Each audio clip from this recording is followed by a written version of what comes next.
Hey everybody, I'm Eve, NFT Eve, and I'm here with Simona. She's in Milano, and she's an NFT artist, and she's also just written a book on its NFT and cybersecurity, right? Correct. Hi, Eve. Yes, let me tell you a little bit of my story because it's a very strange story. So I've been always doing art since I was 6. I was an oil painter. I started oil painting when I was 6. So it was something that for me really, really important. I loved it. But when it was time to choose which school to do, I wanted to do art school, but my family wasn't really into that. So fortunately, I had a lot of passion, and one of my biggest passion was science. So I went to high school with a science, let's say, a small degree, and then I decided to go to university. I took a master's degree in theoretical astrophysics, the universe and cosmology. So it was unbelievable. I loved it. I stayed longer to do some research. It was unbelievable. I loved it. Then when it was time to decide what to do, the environment, it was not what I expected in research. So I decided to move to London. I left Milan and I moved to London. I moved to London and I started to do IT technology in security, IT security. So cybersecurity has been 15 years. And I worked for different companies. Then I found a very important role in a company, an online payment company that is international, is everywhere in the world. And I started to create a team, cybersecurity team, international team, and I loved it.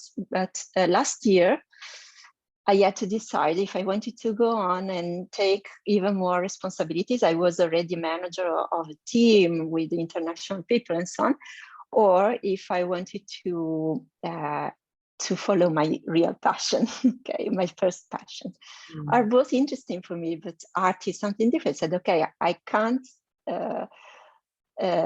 let's say, live this life without trying to be an artist. Okay, that was my idea. If I don't do it now, I could regret this. So it was in the middle of the pandemic. I used to work 20 hours a day for that company because during the pandemic, we saw a very huge increase in cyber attacks. So scammers and problems with payments, and it was unbelievable. And even if I had a team helping me, I was always first line because there was always a problem, always something. So I was a little bit stressed. And so I said, okay, this is the proper time to decide what to do.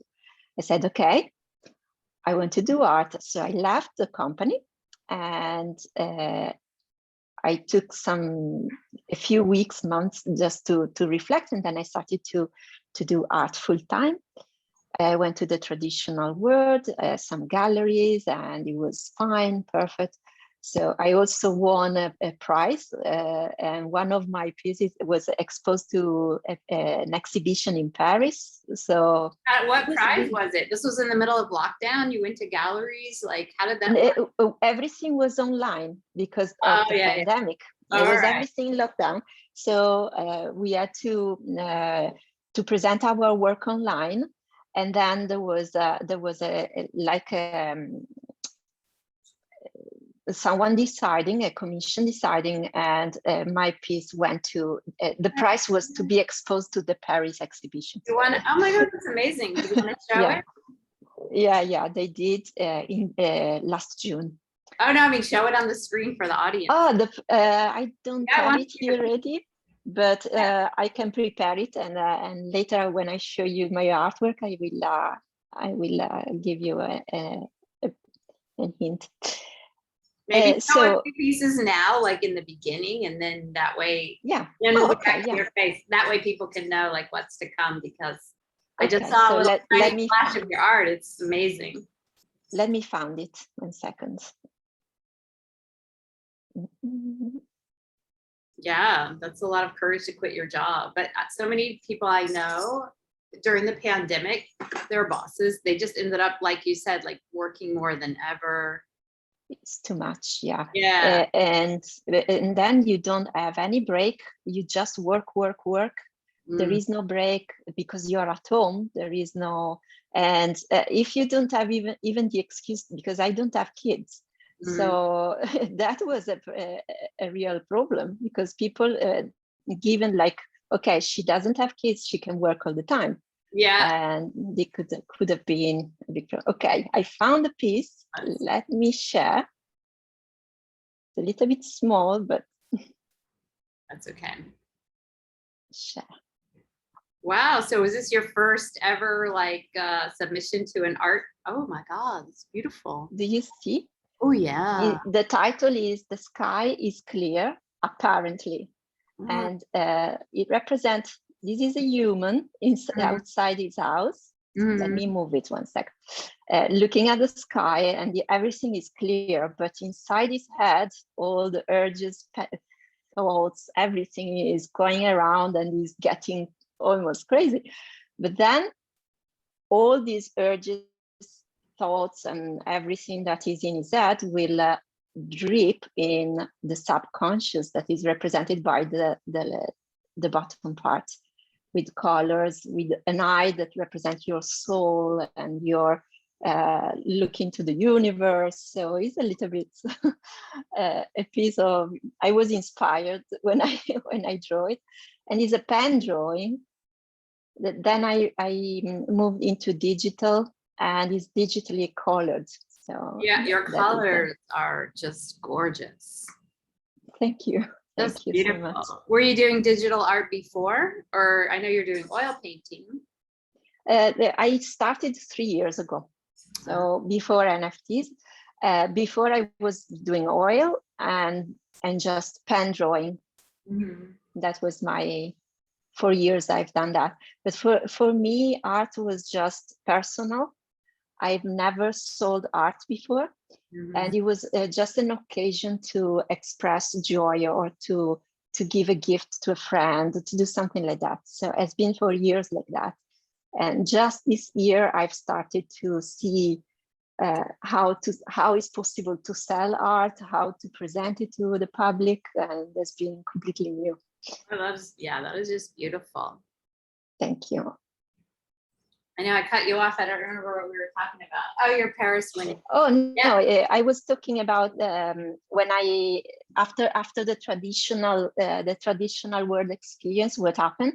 What happened was that I started to hear about NFTs and art and crypto. Crypto was something that I knew because of my job and my work. So perfect. I said, okay, I saw that that could be something very interesting, and the future was clear to me. That is what we have to do now, because that is a very big opportunity, and it can match everything that I know and also my passion. So I started in March to join the space. Unfortunately, as soon as I started to talk to people and to see all these amazing friends and so on, I started also to see how these people get scammed. That is nothing new. Has been like that for 10 years for internet companies. There is nothing new. It's always the same. And is even easier in this environment for them, for these attackers, because people are not tech. So many friends had issues, and I felt sad for them. So I helped them. So I spent a lot of time, more time into helping others to overcome issues like that than to do art, to make art. So at one point, 2 months ago, I said, okay, let's see what I can do. I documented all these issues. I took note of all the issues. I documented everything all the time, because that was what I was doing at work. So I continued the same style. And one of these persons said, why don't you write something so everyone can read how to do it? And it could be useful for everyone. I said, also it could be useful for me, because I can just share the document and teach people everyone in one, just doing once. Exactly. And that was the idea. So I started to put together everything, and there is an introduction in the book about general knowledge that you need to have before going to the internet, not just NFTs. What you should know and what are the risks, so that once you know, there is nothing to be worried about, nothing to be scared, because technology is science. There is no magic way to scam people. It's always the same, and it's very easy to see. So the first part is a general introduction. Anyone can use that information for any online, also in real life, so, because there is a little bit of psychology in it, and they can use it for whatever reason they want. And then there is a second part where I say, okay, now I'll bring you into the NFT world, and I'll tell you exactly what is going on and what are the things that you need to look at, and you need to be careful on these examples. And I have a list of examples, and for each one I explain exactly what to look at. So I say, okay, you receive this type of message first, and there is a list of things they need to check before. Very simple, nothing too technical. And after that, I say, okay, and now we are in the cryptocurrency world, is a little bit different from the traditional. And I tell people how to start to mint their first NFT. What do they need? They need cryptos. How do they buy the crypto? So, and I follow them from the security point of view, how to choose all the steps. So you need to choose an exchange. Okay, what type of exchange? There are so many. There is peer-to-peer. There are different ways. So if you look at an exchange, which feature you are looking for to make sure that it's secure? How do you use your different wallets, and what are they for? So there is all this explained. And then for this part, wallets, there are all the examples as well on how you can get scammed on that. And so it's an overall introduction for people that maybe don't know anything about technology, but also people that know about technology and they want to know exactly what is happening right now in this environment. So it's for everyone that is just willing to see a little bit in more detail how to protect themselves. Wow, that is incredible. I want to read this book. Where is your book located? How do we access it? I'm going to drop the book on September 9 at 3 p.m. EST. That is 9 p.m. Europe, my time. And I haven't decided yet about the price. I'm still trying to understand, because my goal is to give it to everyone. So I want anyone to have this book and to read it. So I want to be very affordable. And I'm thinking about also the gas price that right now is very high. The book is an NFT, so you'll be one of the first NFT books out there on the blockchain, right? I found a couple of books already done. One is about marketing, and I reached the person who did it, and he gave me some tips about that. And what I'm going to do is something a little bit different from what he did. I've created a cover on the book. Is an art cover to let's say represent all my friends in the space, and is a funny way to say, okay, this is how these attackers are phishing us. So there is a sea, there are all my friends in the sea, are all NFT people that you know. There is Nifty Sacks, there is Komachi, if you know her, and 888, all these collectors and artists that I know and that have been influential for me, represented, and everyone that look at them, they can recognize them. And there is an island with the pirates and these people with the fishing equipment trying to steal from the fish in the sea. And I want to drop, so the NFT will work like this. There will be this artwork on OpenSea, and with unlockable, it comes the PDF. So the book is an unlockable that once you buy the NFT, it will be, there is a link and you can Oh, that download is it. brilliant. That is brilliant, brilliant, brilliant. Wow, amazing. That is so you're doing that one artwork and then the NFT. Yeah. Wow, that is super brilliant. And then that way too, in the future, if you decide you want to do it in a different way, you could still unlock, you could have it as an unlockable and even a different art piece, right? Yes. Or you correct. could do it in all of your NFTs, you could offer your book. Yeah, that's correct. If you wanted right. to. Oh, that is so amazing.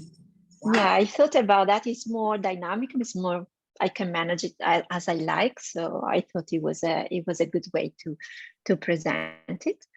And so I'm still deciding how many copies. I don't know how many people could be interested, but everyone I talk to, they say, yes, I would love to have one. And it's a very sensitive problem right now. So I guess it's going to be many people, but let's see, I'm thinking about how many copies to put there. I don't know yet. How long is the book? How many pages or how many? It's 110. Oh yeah, so it's wow. So you really go thoroughly into it. Yeah. Yes. Okay, that's amazing. Really amazing. Yeah, that's the thing. You could always do a second one with the unlockable being your book. You know, so if you don't have enough copies the first time, then you could do it that could be an edition. And you know what else? Edition. You know what else you could do? Exactly. The second edition of your book, you could also make it different prices, you know, like you could have a very, you know, a more expensive NFT. Yeah, also that's also possible. Have a lot on, you know, Tezos and other stuff just at a really lower price so that people can. Yeah, that's a good idea. So different image, different. Okay, I maybe on the book, you know, the book that's the more expensive unlockable. You could put some little, you know, drawings in the margins. Oh yes, that's like a little more special in some way. Yeah. Wow. True. So what's the number one way that people get scammed in the NFT space? Phishing. The number one is phishing everywhere, internet, and in particular, what is called spear phishing. That is a message that is done directly to you by people that have studied you. So how do they study you? They follow you on your social media for 10 minutes. They check everything about you, everything they can. They see what triggers you the most. What are, 1 second, I have, sorry. I lost the screen for a moment.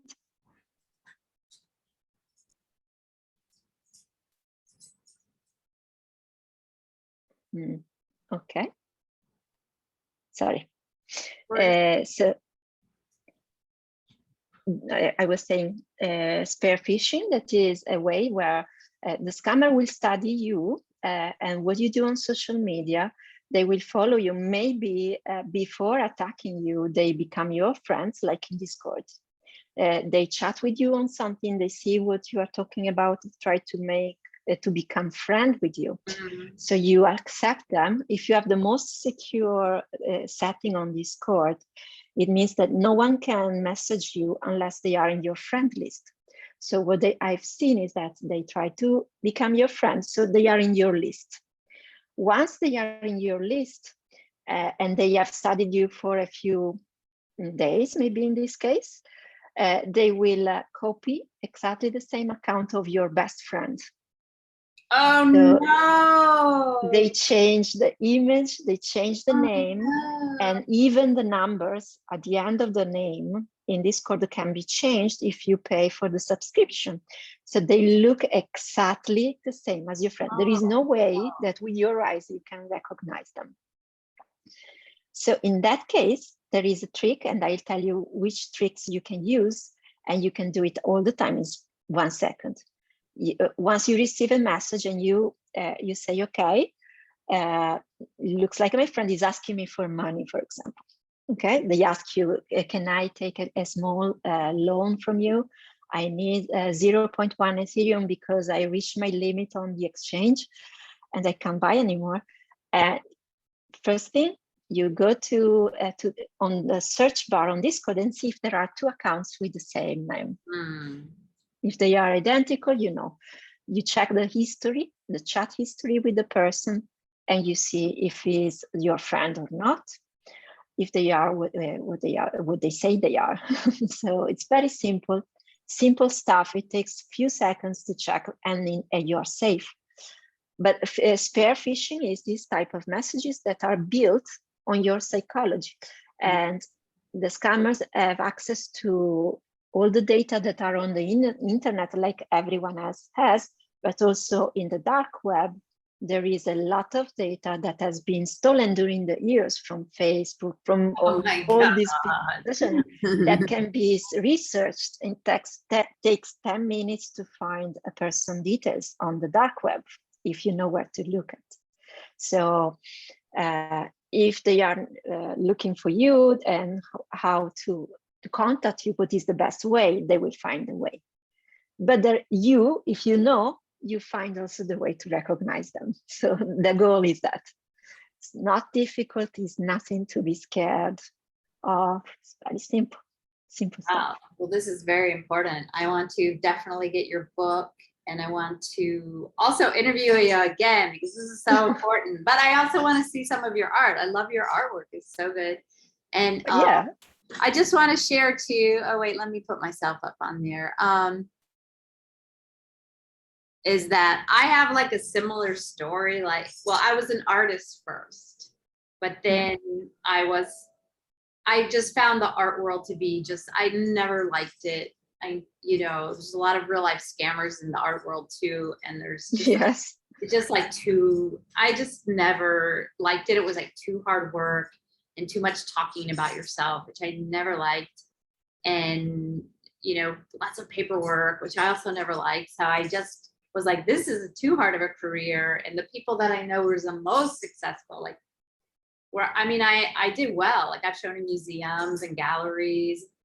Sometimes you show in a big gallery, have an amazing gallery show. Maybe you don't make any money, or maybe you make a very small amount, So I was like, screw it, and I got into crypto. So I was like that you too. I just happened to get obsessed with crypto, and I'm like, and then I started making some money just crypto investing. I actually was very good at it. And see, I didn't even know. I was, I'm an artist, I'm left brain. Yeah. And then, but I just love everything about crypto. And then, when the art came in, it was similar to you. Perfect. I was like, oh my God. So I want to see some of your art, but I love I like Nifty Sacks on the Introverts Twitter space. Just really cool people tucked away out there. Like you've been working in tech all this time. In the physical world, it would be very hard to ever find your art, but yet here we are. There's your art. It's amazing. And I want to see your website. You had oh yes, I have a website. The website is about the drawing that I've done since 3 years ago. I was let me open the website while we talk. Back to you. Yeah, I love to see your work. I love your colors, and I love your sense of light. Oh, thank you. And then, like you said, it just has a beautiful clarity, a beautiful, really like just beauty and a little bit of happiness, but also some depth. Like, let me show you this part. Oh, okay. Let me share the screen first. I was already showing the art. Okay, let's go here. This is on open. Links at the bottom so people can access, everything. Okay. This is my OpenSea collection. Okay, I have a try showtime gift here. Nice. I've started a collection of symbols. It's called crypto symbols. Mm-hmm. And during my last years in my work managing people, I really love to understand also psychology and what works in human mind. That was always fascinating for me. So I started to read and to start understanding what is common in all cultures around the world from the psychology point of view. So there are these archetypes, symbolism that are shared are not linked to any culture or anything. Like, for example, the cosmic Ouroboros is this, you see the snake, the snake in a 8 form. This is everywhere. You can find it from the Maya culture to ancient Greece, everywhere. And I love to represent this type of symbolism. And I started a collection. I drop one a week. And my favorite one is Love. Is the first one I did. And then I have Balance. I have Kanda is from the subcontinent of India.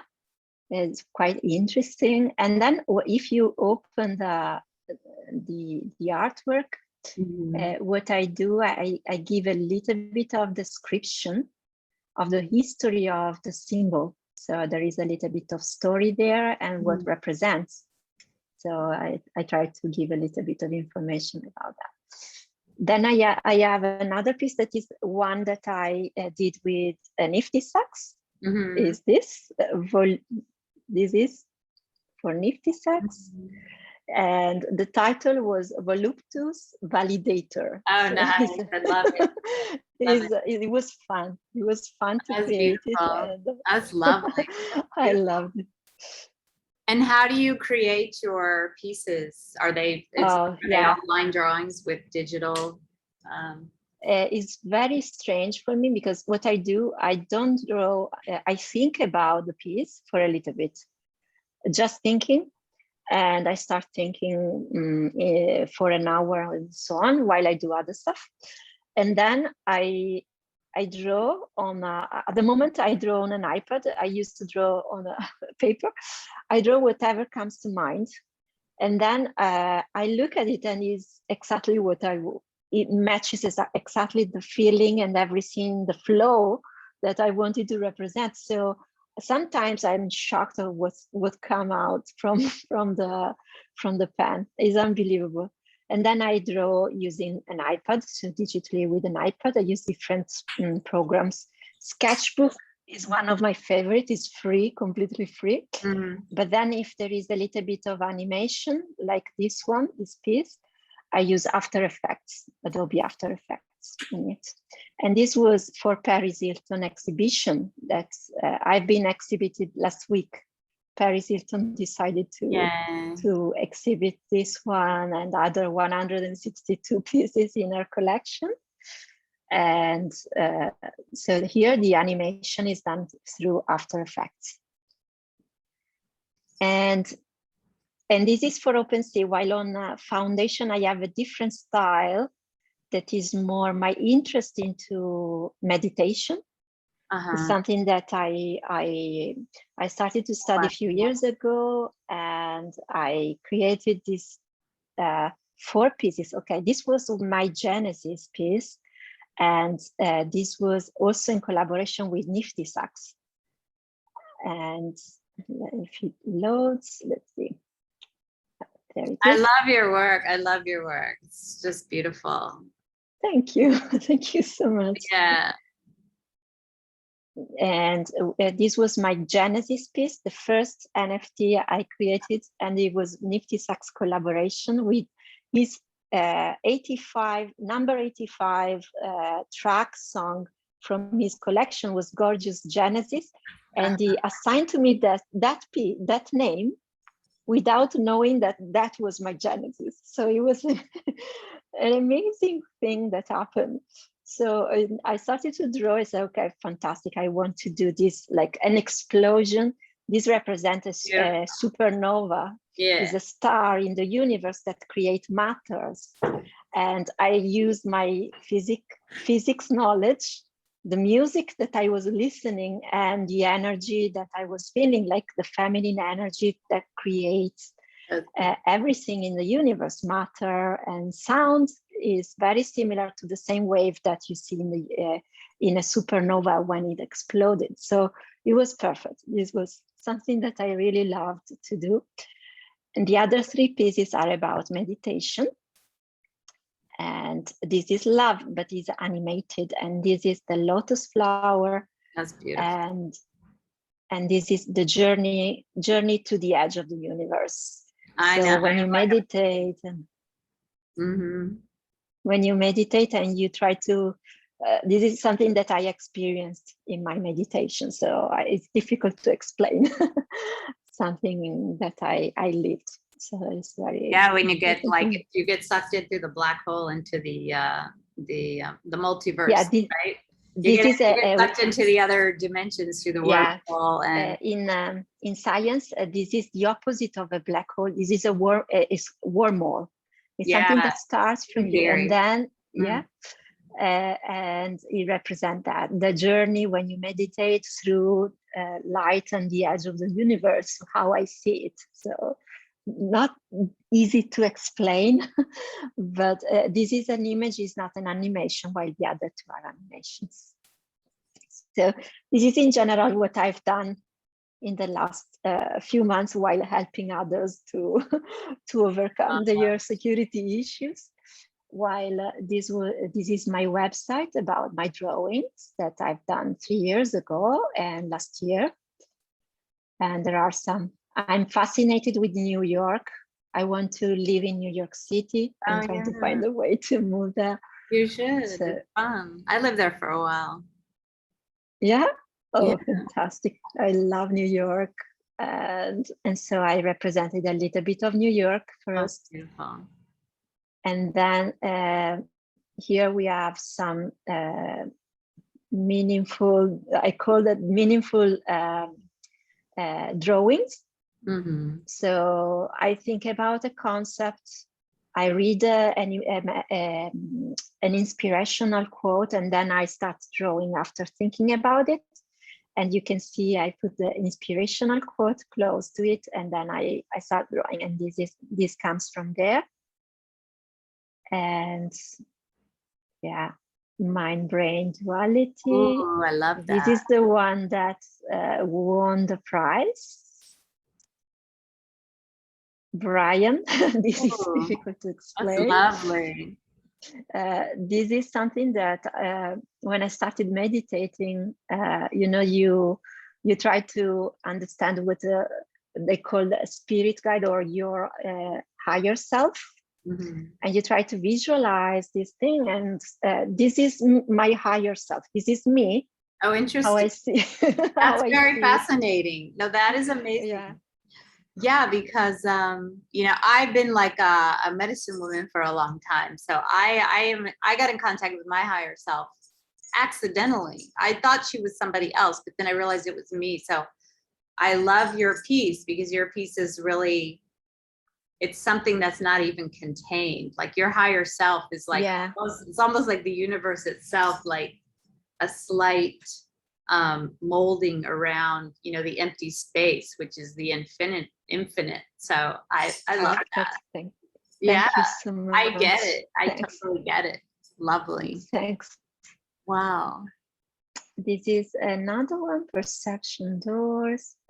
And then lately I was fascinated with philosophy, and I did this piece. Is a mixture of physical and digital, and drawing. So it's about be formless and shapeless. Tao philosophy. And there is in US and in our part of the world, we know, because Bruce Lee there is an important video from Bruce Lee about empty your mind, be formless. And then he says, be water, my friend. Be water. Because water adapts like to the situation. And so your mind should be formless. And so I represented that this way. That's amazing. And your higher self, that's exactly what it is. It's a formless mind, like just what you said. Yes. Thank you so much for understanding. I really love when I show something and that talks to people, is really It's the best feeling ever. I know. It's always a surprise. Sometimes you're like, really? You understand it? Wow. All right. I think I'm going to like wrap up because I want to interview you again. I want to see more of your work. I want to hear more about cybersecurity. But Sure. that was a really amazing, introduction into your world. Thank you. It's been really interesting. Thank you so much. Right? I'm going to stop the recording. So everybody, smash the likes on the video, ask questions, subscribe, share it, tweet it, and check out all of Simona's links and get her book and, follow her. So are you mostly, is Twitter your main place where you're? I have Twitter, Instagram, and my website. But if you go to Twitter, there is my yacht where you have all the links to everything that is online. All right, amazing. Thank you so much. Don't hang up. I'm just going to stop the recording. Thank you. Thank you. For fun.